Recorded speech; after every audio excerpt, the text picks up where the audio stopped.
안녕하세요. 일상다반사 사연 채널입니다. 오늘은 유언장에 얽힌 가족들의 이야기로 여러분들을 찾아왔습니다. 남편과 1년 전에 사별하고 홀로 생활을 한 김말순 여사.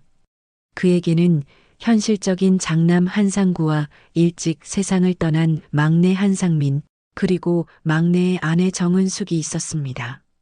정은숙은 남편 사후에도 시부모를 끝까지 모시며 헌신했지만 가족 모임에서는 언제나 소외된 존재였습니다. 김말순 여사가 세상을 떠난 뒤 장례식이 끝나자 장남 한상구는 유언장을 발견하고 충격에 빠지는데 과연 이들에게는 무슨 일이 있었던 걸까요?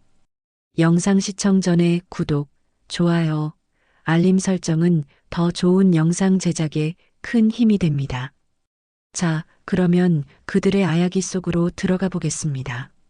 장례가 끝난 다음 날, 김말순의 방은 향 냄새가 옅게 남아 있었습니다. 장남 한상구는 서랍장을 하나씩 비우며 유품을 정리했습니다.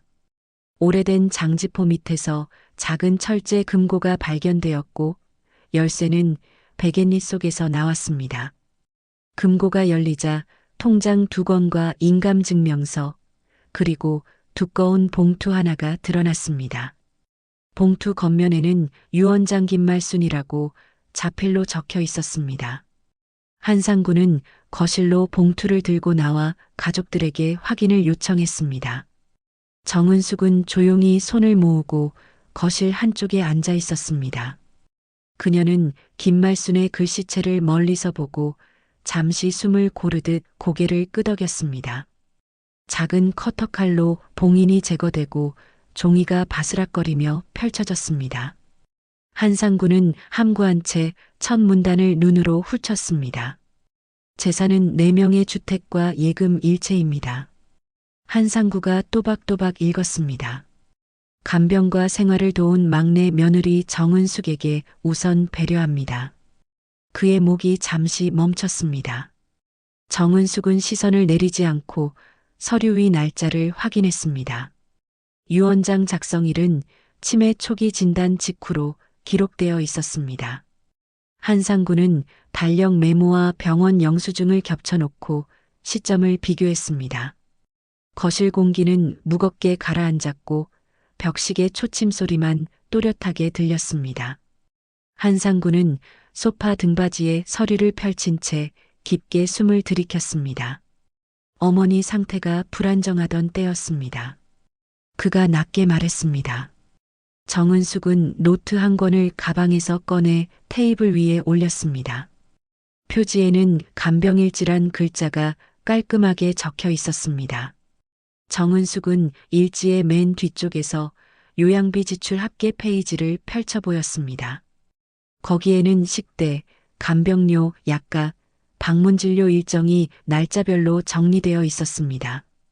한상구는 영수증철과 일지의 날짜를 맞춰보며 몇 차례 고개를 갸웃했습니다. 그는 병원 진단서 사본을 꺼내 유언장 작성일과 대조했습니다.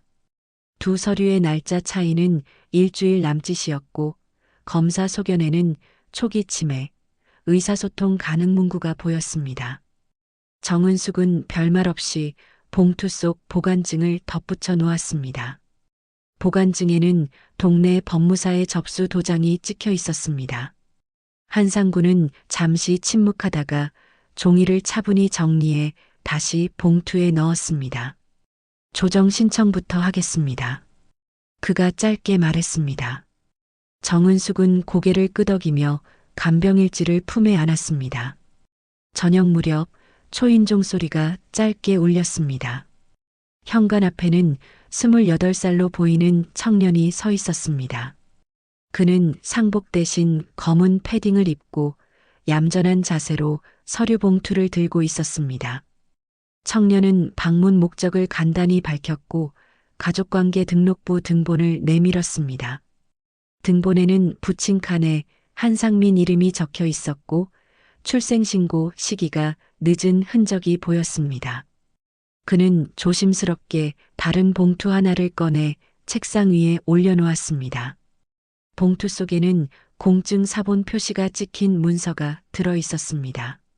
문서 첫 줄에는 정은숙과 손자 동현에게 공동 상속을 고려한다는 문장이 보였습니다. 한상구는 짧게 숨을 들이쉬며 의자에 앉았습니다. 정은숙은 입술을 굳게 다문 채 김말순의 사인이 찍힌 줄을 다시 한번 확인했습니다. 며칠 후 한상구의 아내와 조카들까지 모여 가족회의가 열렸습니다. 식탁 위에는 김말순의 유언장 사본과 병원 진단서가 나란히 놓여 있었습니다. 한상구는 차분하지만 단호한 목소리로 말을 꺼냈습니다. 어머니가 유언장을 쓰셨을 당시 치매 진단을 받으셨습니다. 효력은 없습니다.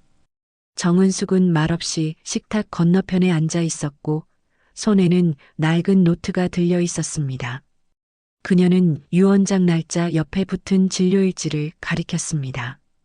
그날 어머니는 분명 의식이 또렷하셨어요. 직접 은행에 다녀오기도 하셨죠. 한상구는 곧바로 변호사에게서 받은 문서를 내밀었습니다. 진단서에 인지 저하라고 명시돼 있습니다. 유효하지 않아요.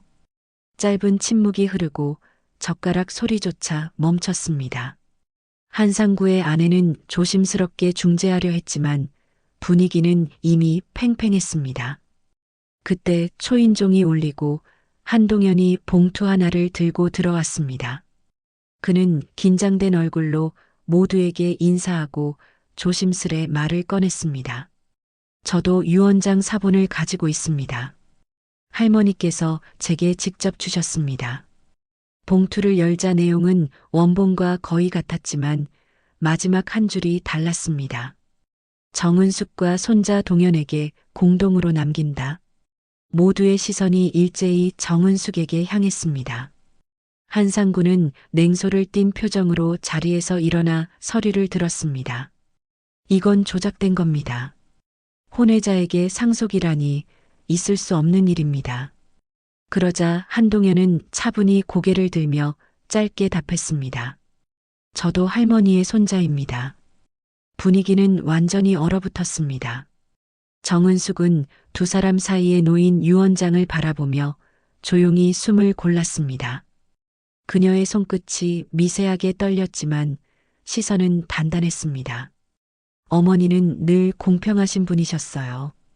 은혜를 잊지 않으셨죠.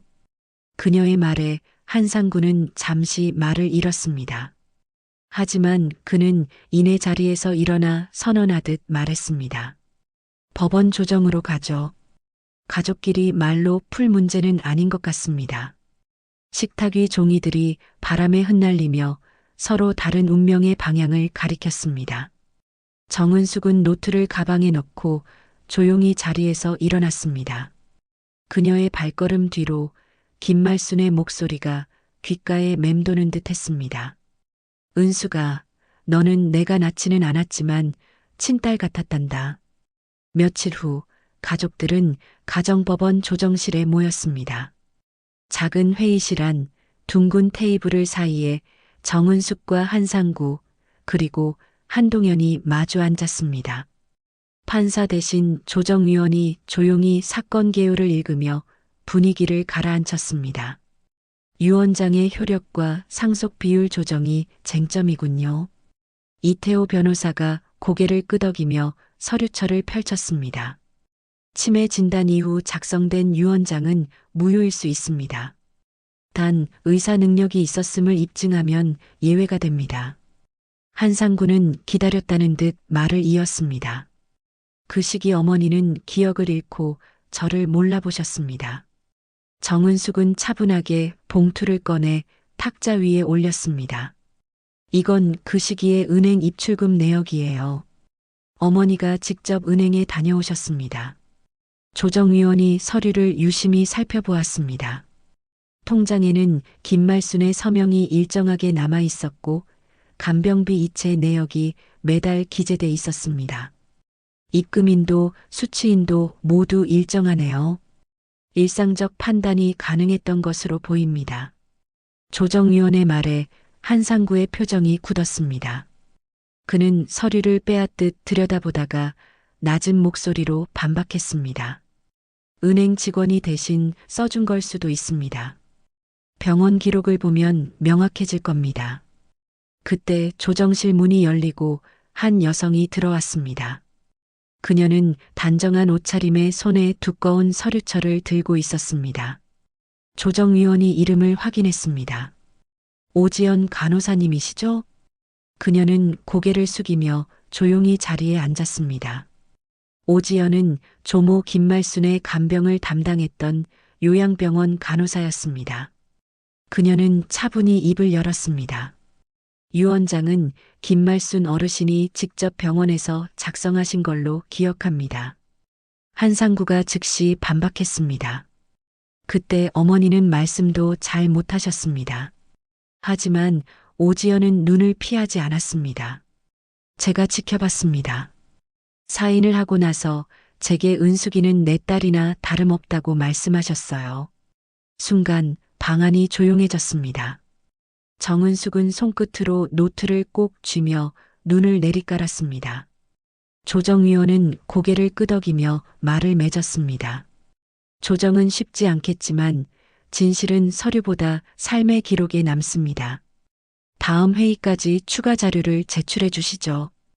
회의가 끝나자 정은숙은 자리에서 일어나 조용히 간병일지를 가방에 넣었습니다. 그녀의 얼굴에는 피곤함보다 결심이 더 짙게 드리워져 있었습니다. 다음 조정일 회의실에는 팽팽한 공기가 감돌았습니다. 테이블 위에는 유 원장 원본, 병원 진료 기록, 그리고 필적 감정 결과서가 놓여 있었습니다. 조정위원이 조용히 서류를 넘기며 말을 꺼냈습니다. 감정 결과 유 원장은 김말순 본인의 필체로 확인되었습니다. 다만 작성 시점의 인지 상태는 불분명합니다. 한상구는 고개를 들며 단호하게 말했습니다. 어머니는 그 무렵 제 이름도 못 기억하셨습니다. 필체가 같다고 판단력까지 같을 수는 없죠. 정은숙은 조용히 숨을 고르며 노트를 꺼내 들었습니다. 이건 그 시기 어머니가 직접 적으신 메모예요. 약 복용 시간과 식사 기록이 매일 손글씨로 남아 있습니다. 조정위원이 메모를 받아들고 눈을 좁혔습니다. 회계 방향과 필압이 일정하군요. 일상 인식은 유지된 것으로 보입니다. 그때 조용히 문이 열리고 오지연 간호사가 들어왔습니다. 그녀는 손에 든 서류철을 조정위원에게 건넸습니다. 이건 병원 간호기록지 사본입니다. 유 원장 작성 당일의 상태가 적혀 있습니다. 조정위원이 내용을 읽어 내려갔습니다. 의식 명료, 단어 반복 있으나 대화 가능. 가족 면회 후 기분 안정됨. 정은숙의 눈가가 살짝 떨렸습니다.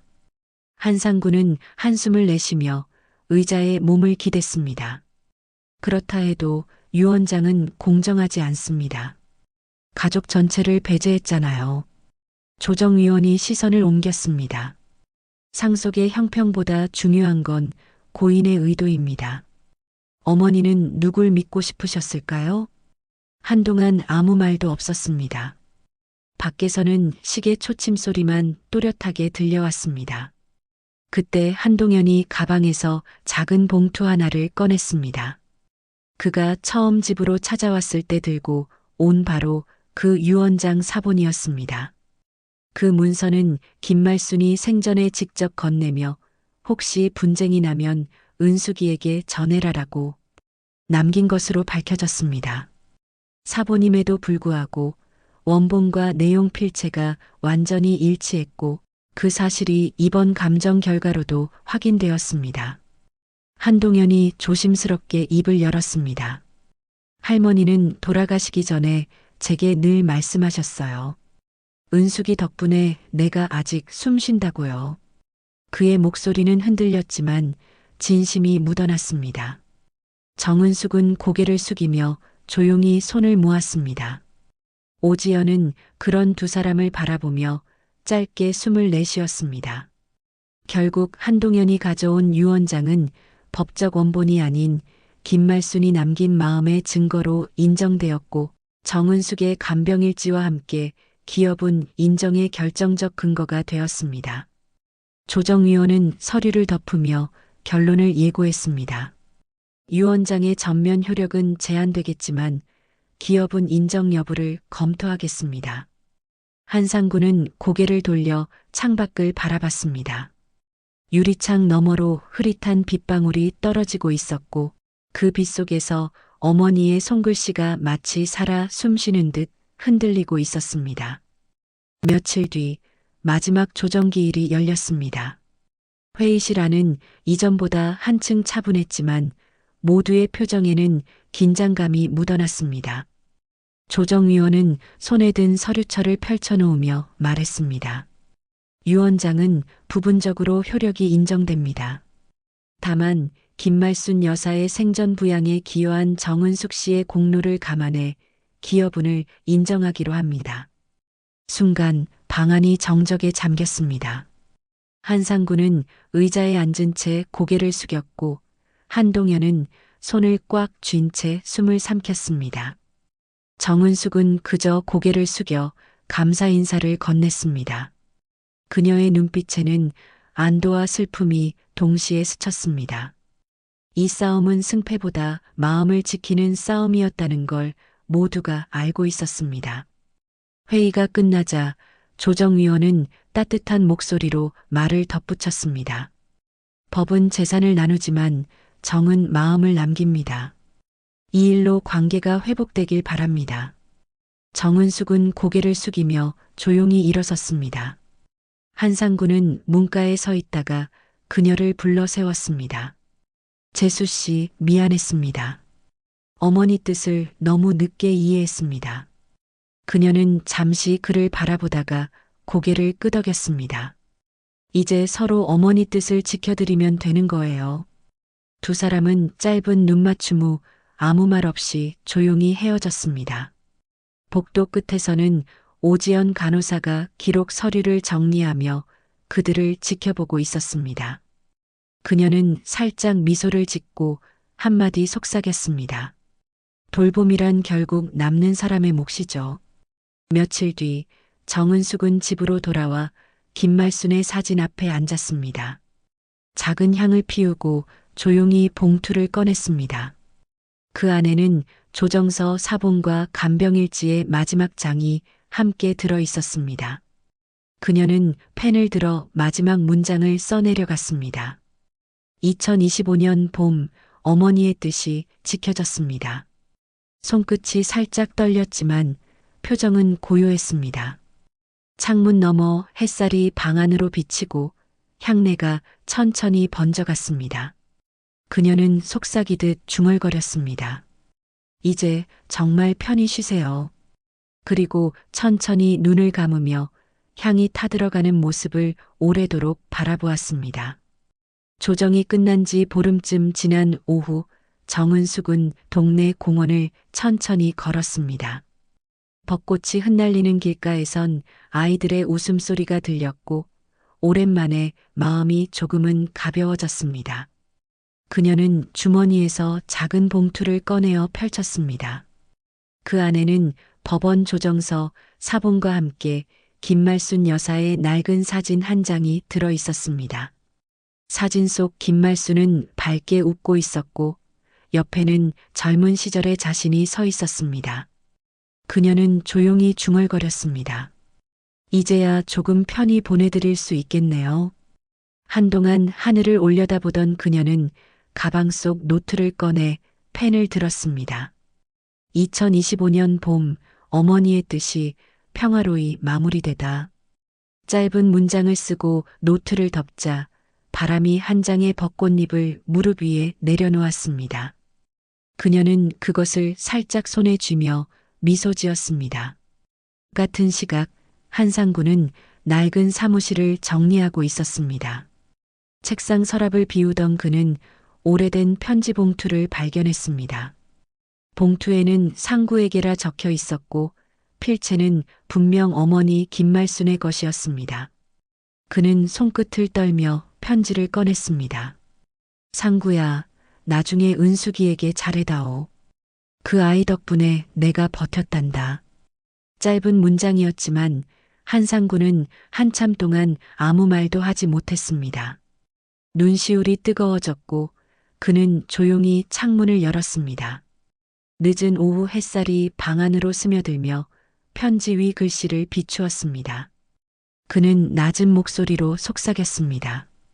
어머니, 제가 잘못했습니다.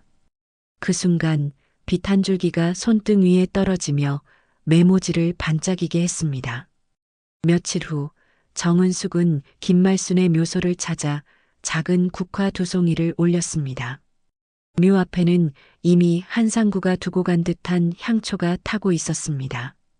그녀는 그 사실을 알아차리고 미소 지었습니다. 바람이 잔잔히 불며 흙냄새가 스며들었습니다. 이제 가족들도 조금은 달라질 거예요. 그녀는 천천히 말을 이었습니다. 멀리서 한동현이 걸어와 조심스럽게 고개를 숙였습니다. 그는 새 정장을 입고 있었고 손에는 편지 봉투 하나가 들려 있었습니다. 저 내일부터 사회복지센터에서 일 시작합니다. 정은숙은 고개를 끄덕이며 짧게 대답했습니다. 잘했어요, 동현 씨. 정말 잘했어요. 두 사람의 미소 위로 봄바람이 부드럽게 스쳐 지나갔습니다. 초여름 햇살이 부드럽게 내려앉은 날, 한상구는 이삿짐을 정리하고 있었습니다. 긴 상자 안에는 계약서, 장부, 각종 서류가 어지럽게 쌓여 있었습니다. 그는 무심코 한 권의 낡은 수첩을 꺼냈습니다. 표지는 달아 있었고 첫 장에는 가족 메모라는 글씨가 또렷했습니다. 페이지를 넘기자 김말순의 글씨가 보였습니다. 은숙이 없었다면 우리 집은 진작 무너졌을 것이다. 그 문장을 읽는 순간 한상구의 눈빛이 멈췄습니다. 그는 천천히 의자에 앉아 숨을 고르며 손으로 이마를 짚었습니다. 잠시 뒤 억눌렀던 한숨이 길게 터져나왔습니다. 그리고 낮게 중얼거렸습니다. 어머니는 늘 오르셨네요. 그는 다음 날 작은 종이봉투를 들고 정은숙을 찾아갔습니다. 그녀는 놀란 듯 했지만 곧 차분히 그를 맞았습니다. 이건 어머니 수첩에서 나온 메모입니다. 한상구는 봉투를 내밀며 말을 이어갔습니다. 이제야 이해했습니다. 어머니가 왜 재수 씨를 믿으셨는지. 정은숙은 봉투를 받아들고 조용히 고개를 숙였습니다. 그분의 마지막 뜻이 우리를 다시 묶어준 셈이네요. 두 사람 사이의 긴 세월의 벽이 천천히 허물어졌습니다. 짧은 침묵 끝에 한상구는 말을 덧붙였습니다. 어머니가 그랬듯 나도 이제 돕고 싶습니다. 정은숙은 고개를 끄덕이며 작은 미소를 지었습니다. 그럼 함께해요. 어머니의 이름으로요. 며칠 후 정은숙은 상속금 일부로 놓인 돌봄재단 설립 절차를 시작했습니다. 서류 상단에는 말순재단이라는 이름이 적혔습니다. 간판 시안을 보여주던 디자이너가 물었습니다. 이름 뜻이 따님 이름인가요? 그녀는 부드럽게 웃었습니다. 아니요, 제 시어머니 이름이에요. 제게 가장 큰 가르침을 주신 분이죠. 재단 개소식 날 오지연 간호사와 한동현이 함께 찾아왔습니다. 오지연은 첫 후원 간호사로, 한동현은 첫 장학생으로 등록했습니다. 그리고 그날 햇살이 유리창 너머로 비추는 가운데 정은숙은 조용히 속삭였습니다. 이제 진짜로 그분의 뜻이 살아나기 시작했네요. 그로부터 3년 후 봄비가 잔잔히 내리는 오후였습니다. 서울 외곽의 작은 문화센터 강당에는 말순재단 3주년 기념식 현수막이 걸려 있었습니다. 무대 위에는 정은숙이 단정한 정장을 입고 서 있었습니다. 그녀의 손에는 김말순 여사가 남긴 낡은 간병일지가 들려 있었습니다. 표지는 달아 있었지만 그 안의 글씨는 여전히 단정했습니다. 정은숙은 마이크를 잡고 천천히 입을 열었습니다. 이 노트는 누군가의 수고를 증명하는 기록이에요. 돌봄은 피보다 깊고 정은 법보다 오래갑니다. 그녀의 목소리는 흔들림 없이 고요했고 객석에는 따뜻한 박수가 번졌습니다. 그 순간 창밖으로 내리던 비가 살짝 멎었습니다. 객석 한편에는 한상구가 조용히 앉아 있었습니다. 그는 손에 작은 액자 하나를 들고 있었습니다. 액자 속에는 김말순의 메모 한 장, 은숙이 없었다면으로 시작하는 문장이 들어 있었습니다. 그의 눈에는 아쉬움과 평온함이 뒤섞여 있었습니다. 무대 옆자리에는 오지연 간호사가 앉아 있었고 그녀는 손뼉을 치며 눈시울을 훔쳤습니다. 행사가 끝나자 한동현이 무대 앞으로 걸어왔습니다. 그는 사회복지사가 되어 재단 실무를 맡고 있었습니다. 정은숙은 그를 바라보며 미소 지었습니다. 이제 내가 이어갈 차례다, 동현아. 그는 고개를 숙이며 짧게 대답했습니다. 네, 어머니. 그 둘은 이미 어머니와 아들로 이어져 있었습니다. 비가 다시 내리기 시작했습니다. 세 사람은 강당 밖으로 나와 함께 우산을 폈습니다. 우산 아래로 떨어지는 빗소리가 잔잔한 음악처럼 들렸습니다. 벤치 위에는 투명 비닐에 쌓인 종이 한 장이 놓여 있었습니다. 유원장 사본 김말순 필적 확인용이라는 글씨가 희미하게 보였습니다. 정은숙은 그것을 주워 한동안 바라보다가 조용히 미소 지었습니다. 이젠 필요 없겠네요. 뜻은 이미 살아있으니까요. 그녀는 종이를 접어 빗방울에 녹여버리듯 주머니에 넣었습니다. 세 사람은 천천히 빗속을 걸어 내려갔습니다. 그들의 발자국 위로 봄비가 고이고 멀리서 교회의 종소리가 잔잔히 울렸습니다. 그날 모든 오해와 다툼은 비처럼 씻겨 사라지고 한 장의 유언장이 진심으로 완성되는 순간이었습니다.